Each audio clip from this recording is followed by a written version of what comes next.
Okay, from yesterday, one of the aspects we like to do first is just go over some basic examples and then try to get a general idea of how well this might or might not be. And the first day is probably really difficult to see what you might think. But so we put some materials up here to maybe help yourselves out. Okay. So in this box here, if we are measuring a heat of fusion or heat of vaporization, those are the two variables that you want, a joule per gram or kilojoules per mole. If you are measuring heat, what is it that we measure heat in? Or? Okay, so that's in this box. And then finally, a specific heat is just a way of looking at how much energy would it take to raise the temperature of a substance 1 joule for every 1 gram for every 1 degree Celsius. Of course, you're given a value for that. Because someone had asked, what about the specific heat of water? Which is what of a specific heat? 4.184. Now, that is higher than what ice has for a specific heat, which is half that at 2 point what? 2 point, say that again? Say that again? 2.06. Okay? And then finally, ice has a specific heat of what? 2 point, try that again. 2.02. Okay? So write that number backwards. You get the same thing. It's a palindrome. That's right. You would get 20.2, so you would get 20. Well, if you did, yes, you would. That's correct. You get 20.2. But yes. So one of the things that I suppose we can erase that S. We really don't need it. It's just more so of a story time application. That one of the aspects I think happens as perhaps we mature and grow older. You probably don't want to get on the bad side of professors, bosses, supervisors, teachers, because sometimes when that happens, it's really tough to get back. Okay? Because as you go up and down this hallway, okay, and you're mature enough, we hope to understand, if you're standing on this side of the desk, we are not the enemy here, okay? We are here to help you, okay? You're not always going to learn something every day, but we are going to make you think every day, okay? And that's going to be a critical thinking skill or application, whether you're going to be a diesel mechanic or whether you're going to be a musician or whether you're going to be a scientist, a doctor, a computer programmer, any one of those. We want to be able to teach you to think, okay? And then if your head starts to hurt, well, then we know we're doing our job, maybe, okay? So with that, some content that we wrote down here, okay? These 5-part problems or 5 steps. If you have a substance that's changing states, we know what was the example that we gave yesterday that had 5 steps. Okay? So we know that it's water in the ice stage to water in the gas stage. Okay? So we could write steam. I wrote down what I was saying. Water in the solid state and then water in the gaseous state. Now, no. Oh, I know. That you might do something like that in physical chemistry, to where maybe you're converting one substance due to its heat into another. That is way above and beyond what, not that you wouldn't be capable of it, but I wouldn't even know how to even begin to try to instruct that, okay? And because our goal, that for those of you who sat in here from 9:30 to, what was it, 10:30? Okay, so, and it was productive, I think, for you individuals who sat in here. Is that correct? Maybe got some clarification on what you might be expected to, well, not expected, but maybe some questions answered and a better idea of, well, okay, this might not be for myself. All right. If you're not changing states, okay, because an example of that might be how much energy would it take to change solid copper to vaporizing the copper, which means you're going to change the state all the way up to a gas, which would take a lot of energy to do that. I mean, because let's think about it, because you are doing that with a metal. It's going to heat up very quickly. Why is that? The example we gave yesterday was what? Yeah, what about your car? Yeah, and oddly enough, even on a day like today, doesn't look like, well, the sun is trying to come out. One of the things you're going to notice, probably even next week, okay, you're going to see a lot of this snow start to disappear, but it's still going to be in the ditches, of course, and these snow piles that you see down in Sioux Falls, and I don't think there's a place that they held snow here in town, is there? I don't think, we just don't have construction equipment unless you hired someone to come in and load up a semi and haul that away. Accurate? Okay. Unlike Sioux Falls, for those of you who maybe pay a little bit of attention, but you'd have to be looking for it. Out at the fairgrounds, okay, I want to say everywhere around there are snow piles there, probably 50 feet tall, 60 feet tall, maybe even 70. Okay, it would not surprise me one bit as far as when do you think that snow will be gone? That's a question some people might be trying to ponder and answer. When during the summer? Probably not June. Maybe the latter parts of July, you might finally see that snow pile start to disappear. But as you're driving through, you're going to notice that on the roadside, the snow is starting to move away from the road, and especially out in the fields. Okay? Why is snow disappearing faster in the fields than it is here on a larger snow pile? Why in the field, what's the sun actually doing? But why does it get so hot out there as opposed to out here in the parking lot? Especially if the ground has been worked or overturned, because what color would that be? Black, and that's really going to absorb those solar rays. So you're going to see a lot of that field start to get exposed, and it's going to heat up much faster and get rid of this snow. Makes us all feel better, so we can all run around in a circle on the track and not freeze or go. Who hits a golf ball in here? Anybody? Okay. You going to use a colored golf ball like orange or yellow, or you always do, or you would? Sometimes. I always use gold. Okay. Okay. Well, if hit the ball straight, you don't have to worry, correct? That's one of the things we say. Hit the ball straight down the middle, and you'll be fine. But you're looking at me like I don't hit the ball straight down the middle. Okay? Just avoid the 3 cardinal sins of golf. No birdie putt short. Okay?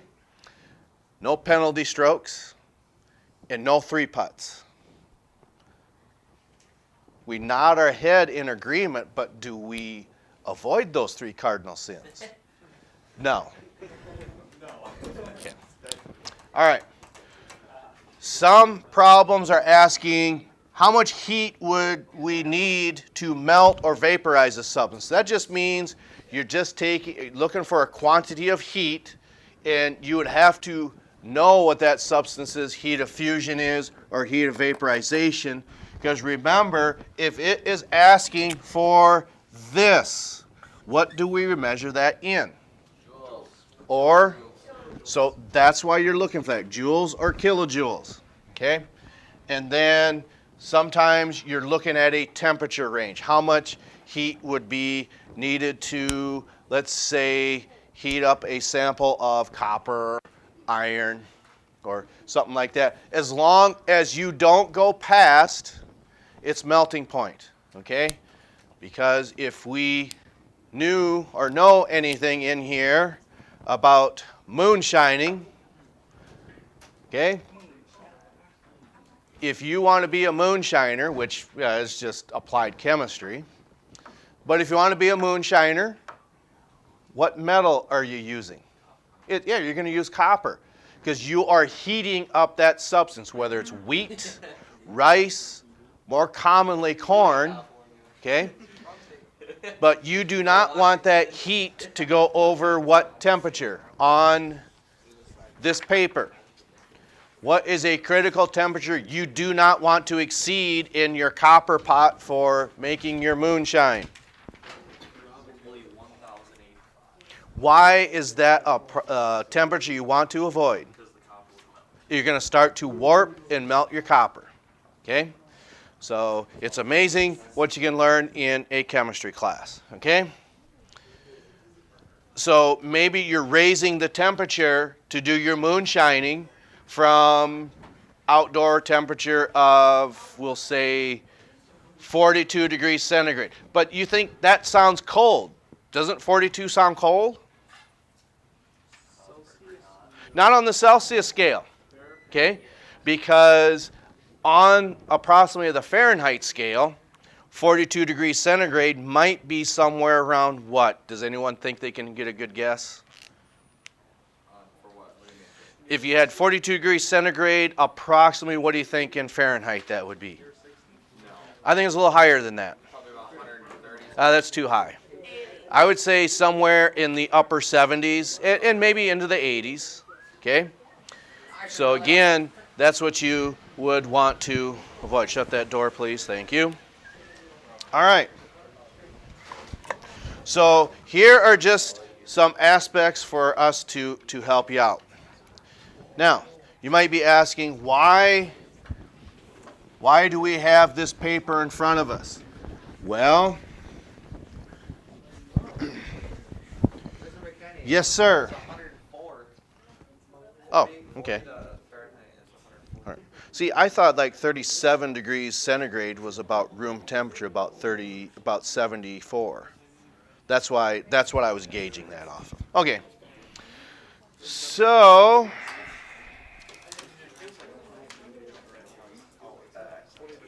About 20 to 22 degrees Celsius is room temperature. oh, okay. I was thinking it was higher than that. All right.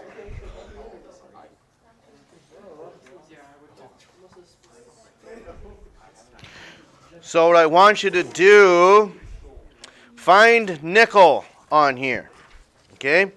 And once you have found nickel, what is nickel's heat of vaporization, which also means entropy of vaporization?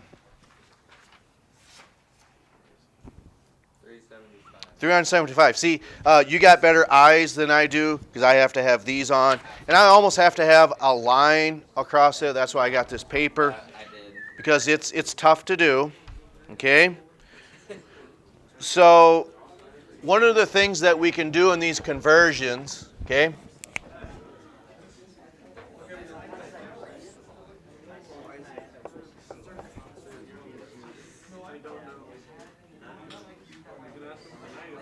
Oops, that's not what I wanted.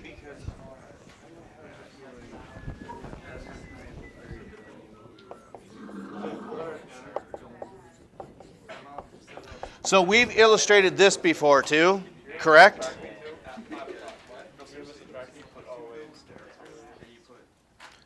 I don't want to ask the question again. Don't say what was the question. Is that really the answer? But that would be acceptable. I think so. We have illustrated this before, correct? We know that water will start to boil at 100 degrees centigrade. It also means that it'll boil at approximately 212 degrees Fahrenheit. So the reason that's important is because we want you to be able to convert kilojoules per mole to joules per gram, because in those 5-step problems, it is so much easier using this conversion. And when you look at this, that will hopefully answer your question. Because if your specific heats are in joules per gram degrees Celsius, having a value in kilojoules per mole, it's not that it's useless, it just makes things a lot more difficult. But if you know how to convert kilojoules per mole to joules per gram, it'll make things a lot easier for you. Because heaven forbid, we're making you think, right? Don't do that. We should think, right? Yeah, sometimes. Yeah, okay. We'll go with that. So, we know that nickel has a value of 375 kilojoules for every mole. Now, there's different ways that you can do this, okay? So, for every mole, okay? So, I can cheat a little bit here. It'd be mole nickel, right? Yes. So when you gave me that value, that was heat of vaporization, right? Huh? Well, that was heat of vaporization, right? That's 375. Vaporization. Okay, so what's going to have a lower value? A heat of fusion or a heat of vaporization? Fusion. It says it on the paper. It's fusion. Right? Yep. But what's going to be more, what's going to take more energy? A heat of fusion or a heat of vaporization? Take more energy, it'll be vaporization. Why is that? Because it's changing states. Yes, you are going from a liquid to a gas, so that's going to take even more energy. Okay? So we're working on this. So nickel will have a value of 6389.50 in joules per gram. But if you are given nickel's heat of vaporization as 375 kilojoules per mole, we want you to be able to think critically and make that conversion or jump to joules per gram. Okay, so we start with this. This is approximately where we're going to end up. So remember, I said I get to cheat on this. You don't. And you don't know how to do this because you haven't been taught that yet. But this is a known substance. So we need to get rid of this K, and we need to get rid of this mole. Okay? So you can either get it into joules first, or you can get rid of the mole first. It doesn't matter which one you do. Get rid of the moles, okay? So what we mean by that is this is a known substance. So if we want to get rid of this mole, where would that go in your next step? Y, you're right. Okay? So for every mole of nickel, how many grams of nickel would you have? Well, that's where Bob can help you, or you can look at this handy dandy paper we gave you, or you can look at your periodic table. All that information will be the same. 58.6. So 58.69, and that is grams. Okay? So notice we've got our gram on the bottom like we wanted because we want to get rid of that mole. Okay? Now, how are we going to get rid of that K in kilojoules? Because we don't want kilojoules, we want just what? We just want joules only. Okay? Are we sure? Divided by 1,000. Are you sure? No, it's multiply. Are you sure? It'd be liters, so like, yeah, it's multiply. Okay, rather than trying to visualize this, and you'll be able to do that later, okay? Where would you want kilojoules to get rid of that? On the bottom. Put it on the bottom. So for every kilojoules, how many joules would you have? Okay, so once you've done this, this one cancels out this one cancels out this one, and what do we have left in the problem? And grams, because this gram is still on the bottom. Remember, we want this heat of fusion to be in joules per gram. Okay, so it's at this point, just crawled out on a limb here. I hope it doesn't crack. Okay, we're going to take 375. We're going to take that times 1,000. And then we're going to divide that by 58.69. And whew, 63.89, just what we were hoping. Okay, 63.89.50, right on the dot. Okay. Any questions on how to convert kilojoules per mole to joules per gram? So rut row, are we good? Second row? Third row?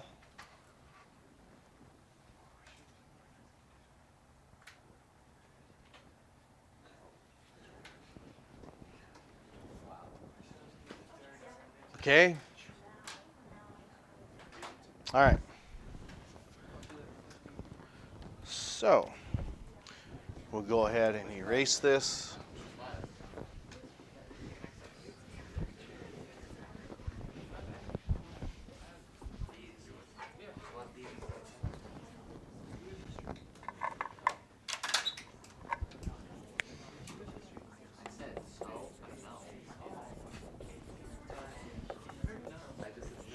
How is that showing up on there? I know there's a glare. I think we can see this. How much heat is needed? Yeah.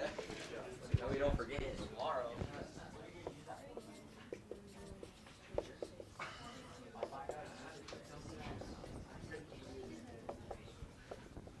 Okay. One of the things that we think about, we did this with the freshman class, and on a good day, that actually probably didn't go too bad, because I don't think it was in here. Anybody clean fish at all? Okay. And then, does anyone do that while maybe camping? You go to a campsite, you're going to go there and relax, you're going to cast a line in the water, you're going to catch a few fish. You hope it's probably this one. It starts with a W. Walleye, that's right. Hopefully you catch some walleye, and you're going to go back to the cleaning station. Okay? Why is it so convenient to clean them fish at that cleaning station? Well, not only is it set up for it, but how much effort do you need to put into cleaning up the table? None. Why? That's part of it. You're not wrong when you say that, because what type of material are you working on? Stainless steel. So not only is it steel, but it's stainless. So you have to treat that with nickel, I believe. So you coat that steel with nickel, but you have to melt that first. Okay? So what might happen then, how much heat is needed to raise the temperature of nickel?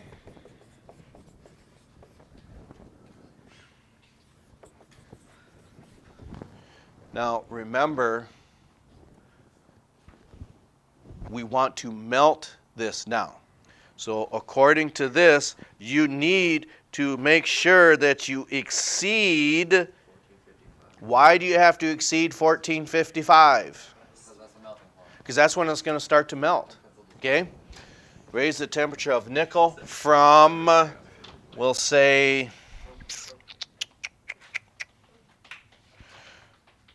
we're going to go 120 degrees centigrade to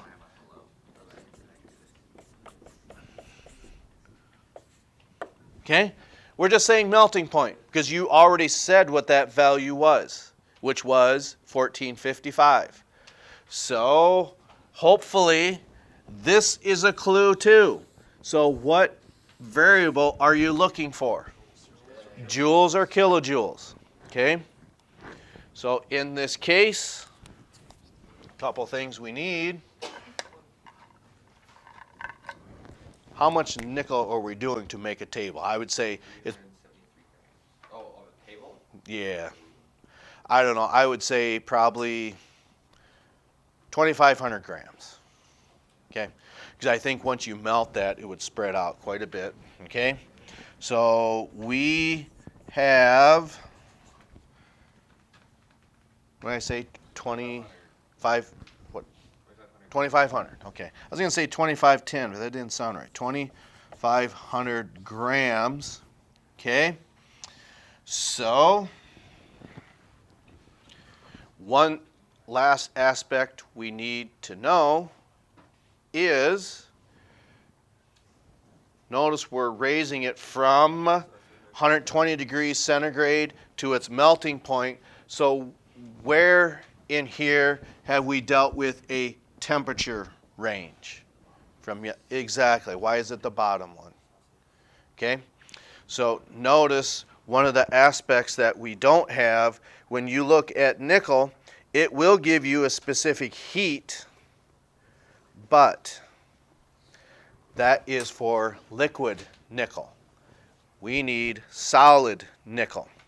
So that means we need to do the heat of fusion or entropy of fusion, which nickel has a value of what? 17.15.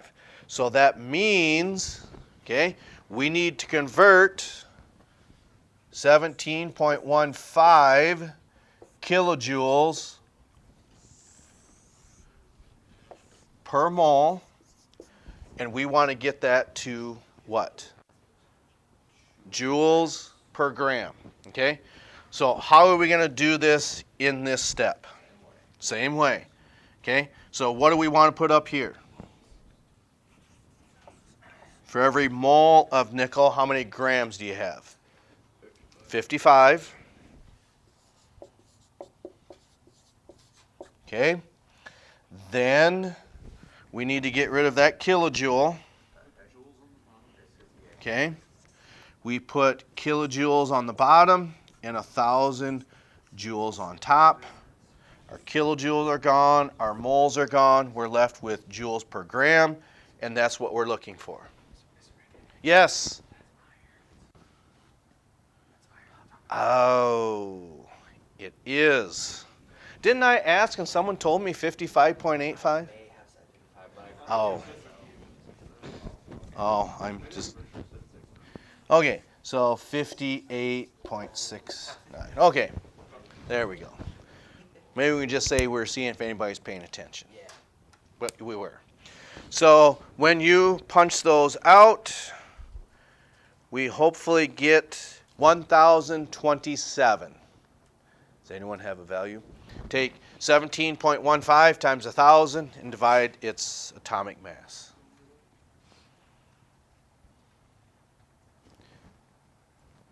Anybody get that? 17, what did I say? 1027.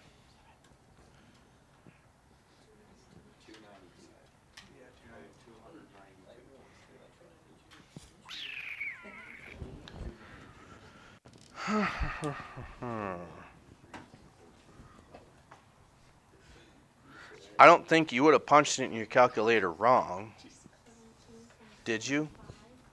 Well, we'll do it twice. Okay.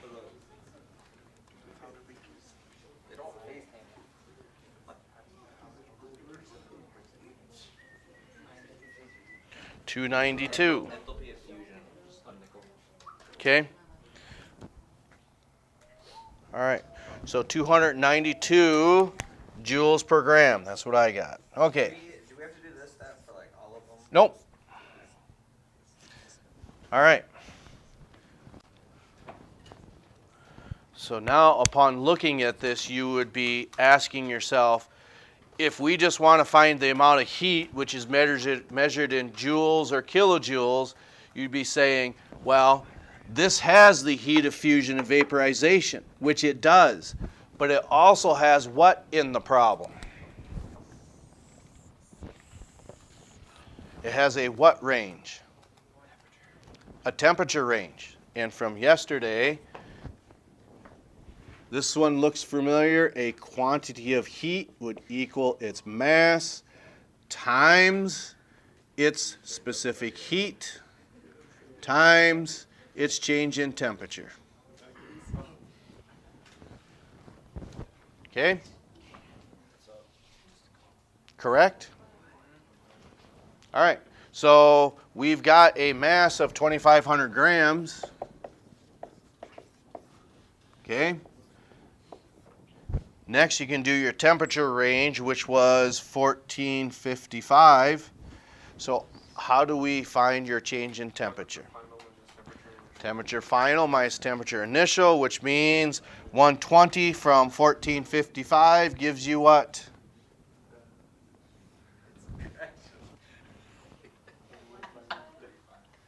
How much? 1335? Okay.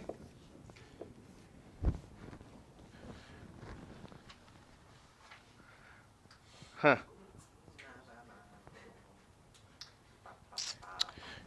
You know, I did goof. We are using liquid nickel here. That's where I goofed. So you can utilize that number, which is 0.444. Okay. Now it's coming back to me. 0.44. You didn't even need to do that. Oops. Well, you can still keep that. So once you've done this, because one of the things when you're dealing with a temperature range, you have to use this formula. Okay.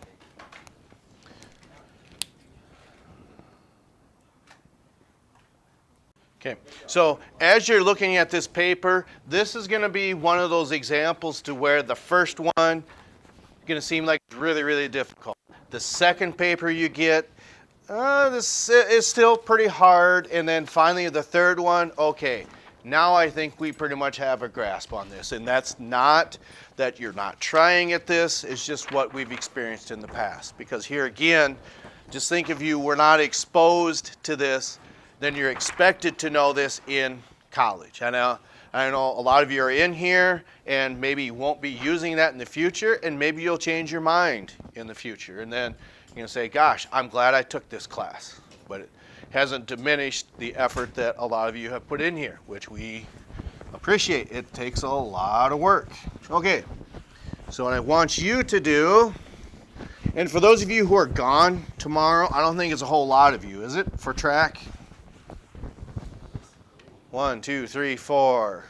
Okay. Was that a yes or a no? Oh, I didn't know what that meant. Okay. So you can tune in to. We'll certainly have something up that will perhaps help you out a little bit. What I want you to do is go ahead and look at this paper and say, I have no idea how to do this. We don't know where to start. Okay? Well, you can't unless you pick a number. Number 10. Okay? Number 10, calculate the heat needed to raise the temperature of 5.58 kilograms of iron from 20 degrees Celsius to 1,000 degrees Celsius. Now, keep in mind, as we look at this handy-dandy sheet of paper again,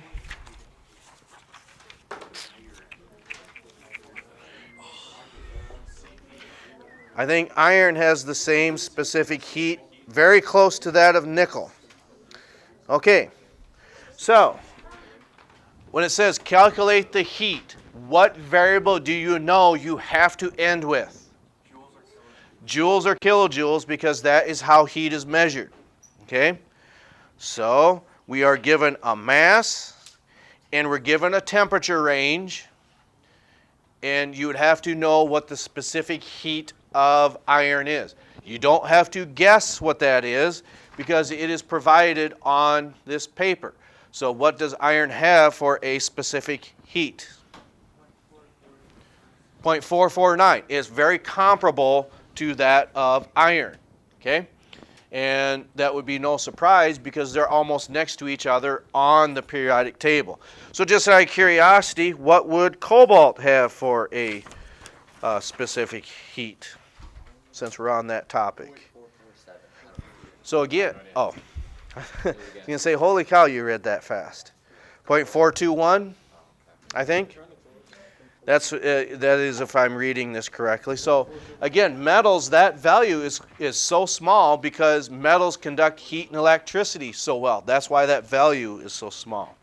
Okay, so if you are given a mass and you're given a specific heat and you're given a temperature range, what type of formula do you think you're going to use?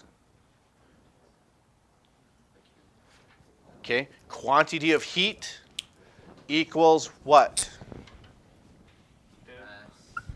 Now, every time we do this, remember, you got to use that variable because you're not given grams. Yeah, but you can word it fairly easy. So how many grams are in a kilogram? Okay, so how many grams is this then? Now we've got it in grams. Okay. So there is our mass. What is the specific heat?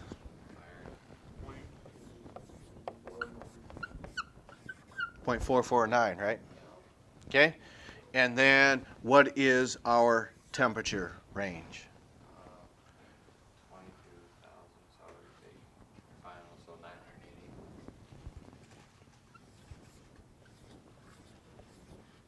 There's our temperature range. So that gives us a quantity of heat by taking the mass times the specific heat times your change in temperature. Okay. Number 8 and number 3 are those 5-step problems. The reason that is because you're taking water and it's going from one state to the next. It goes from a solid state of ice to steam at 145 degrees. Okay? So, in order to do that, you need to know water's melting point, boiling point, the specific heat of water in its 3 states. So, water has a heat of fusion of what? Isn't it like 2260? No. 334. Okay, the heat of vaporization for water. That's 2260. This is for number 3 and number 8. Okay? So, what is the specific heat of ice? 2.06, right? Okay? The specific heat of water? 4.184. The specific heat of steam? Okay? Then the last thing you need to know is the melting point and the boiling point. Just presume that it's 0 and 100. And that's how you can do number 3 and number 8 with what we worked on yesterday. We need for melting and boiling, just use the bottom number and low ranges. Well, when you need to explain it again. So, like, if you ever need the melting or boiling point of, like, a metal or water or whatever, just use the exact. Yes, what's given on there or what's given in the problem. All right, we'll catch up to you next time.